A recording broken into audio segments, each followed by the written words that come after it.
স্টিলের স্টিলের খেলনা কিনবে। দেবানি, তুমি সারাদিন কি কি কাজ করছো বলো তো? হ্যাঁ, কাজ করা লাগে না? তোমার হাতে ওইটা কি? পাঙাশ মাছ। তাই এবার হাতে ওইটা বলে পাঙাশ মাছ। আসসালামু আলাইকুম, সবাই কেমন আছেন? আশা করি সবাই ভালো আছেন। সকাল সকালে পুঁইশাক রাখছি। পুঁইশাক অবশ্য খাইলে অ্যালার্জি বাড়ে।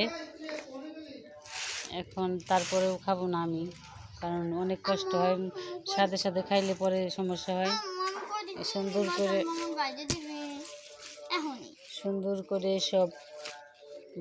সুন্দর করে আমি শাকটি বাইছে নিব। তারপরে হচ্ছে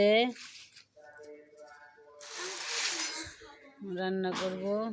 এই পুঁইশাকগুলি অনেক মজা, অনেক ভালো লাগে, অনেক স্বাদ, কিন্তু তারপরেও খাইতে পারি না কারণ অ্যালার্জি। কচু শাক খাইলে অ্যালার্জি, পুঁইশাক খাইলে অ্যালার্জি। খালি খাবো আলু ভর্তা। 5 কেজি আলু রাখছি, আলু ভর্তা খাবো। আলু ভর্তা অনেক ভালো লাগে, আমার ছেলের অনেক পছন্দ, আমার অনেক পছন্দ আলু ভর্তা।